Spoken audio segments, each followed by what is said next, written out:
Hai semua, this is my story, my long diet journey. Seperti yang bisa kalian lihat, saya adalah seorang wanita yang bertubuh besar dan ya, inilah saya di 100 kg setelah melahirkan anak kedua. Saya adalah seorang ibu dengan 2 anak, seorang istri, karyawan swasta, dan saya adalah seorang aerobik instructor. Mungkin kalian kurang percaya atau bahkan gak percaya kalau saya adalah seorang aerobik instructor dengan berat badan saya yang 100 kg ini. Tapi memang itulah adanya. Saya memang seorang aerobik instructor. Dari kecil saya sudah bertumbuh besar sampai membuat saya insecure dengan diri sendiri, tidak percaya diri, kemudian cenderung membenci diri sendiri kenapa saya tidak bisa langsing seperti wanita cantik di luar sana.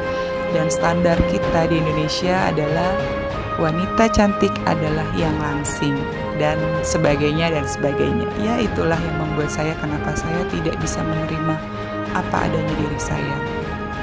Tapi itu ada bagusnya juga. Kenapa saya bilang ada bagusnya?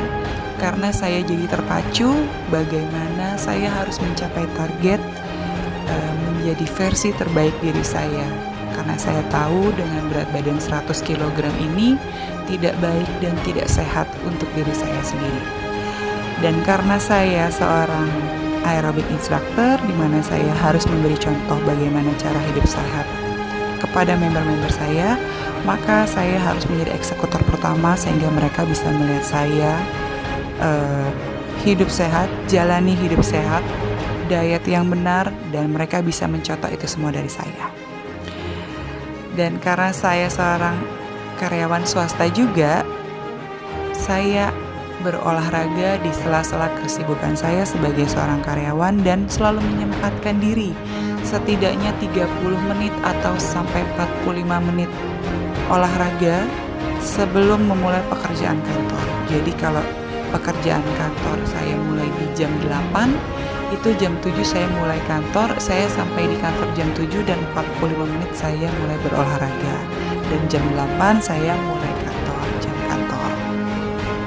Memang awalnya itu terasa sangat berat, males, berat, kemudian tidak yakin apakah saya bisa mencapai target. Tapi itu semua harus saya lawan. Bagaimana caranya saya harus mencapai target saya untuk turun berat badan. Dan saya mencoba diet yang dimana saya masih bisa makan makanan kesukaan saya bisa makan coklat, saya bisa makan semua makanan kesukaan saya, tapi dengan ada batasannya. Dan ini adalah salah satu olahraga yang saya lakukan. Ini adalah ketika saya mengajar, dan ini adalah saya mengajar dengan member-member saya. Kemudian memang sangat berat melakukan diet dan melawan malas, tapi setelah dijalani begitu candu, saya sangat suka. Dan saya justru saya sekarang kalau nggak olahraga sehari rasanya ada yang kurang. Dan saya melakukan olahraga itu 5 kali dalam seminggu. Setiap pagi saya latihan beban di kantor, dan pulang kantor saya jalan kaki dari Antam atau dari TBC Matupang sampai dengan stasiun Lenteng Agung. Nah, ini adalah foto saya dengan member-member saya di instansi pemerintah. Ini adalah member-member lain, dan ini adalah contoh masakan-masakan atau makanan-makanan yang saya bisa makan sehari-hari. Banyak macam menunya, banyak cara, metode memasaknya seperti apa. Dan ini adalah ketika saya jalan kaki, ini adalah trek saya. Biasanya saya dari Antam sampai stasiun Menteng, atau dari kantor saya di Pondok Indah Mall sampai dengan Rumah Sakit Fatmawati, atau yang terakhir saya biasanya dari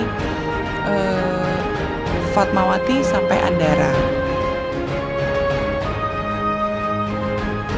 Dan saya melakukan ini setiap pulang kantor. Dan ini adalah ketika saya melewati jembatan penyeberangan dari Antam ke Tanjung Barat. Lihat kan bagaimana bahagianya saya karena saya tahu olahraga itu sangat berguna untuk diri saya dan pasti juga berguna untuk kalian semua di luar sana. Karena dengan berolahraga, kita menjadi lebih sehat, lebih bugar, lebih berstamina, dan lebih bahagia. Karena pada saat olahraga, hormon-hormon stres kita keluarkan semua. Dan saya masih bisa minum jus kesukaan saya, alpukat, tentu tanpa gula. Dan ini adalah saya hari ini. Lebih bahagia, lebih bugar, lebih berstamina. Dan ini adalah part favorit saya setelah olahraga. Saya selalu posting dan videokan bagaimana keringat saya keluar semua ketika selesai berolahraga. Bisa dilihat saya hari ini.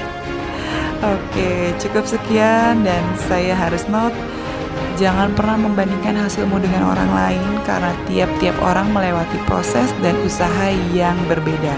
Kita tidak perlu berkompetisi dengan orang lain, kita hanya perlu berkompetisi dengan diri sendiri. So, do the best, konsisten, and jadilah versi terbaik dirimu. Bye, terima kasih.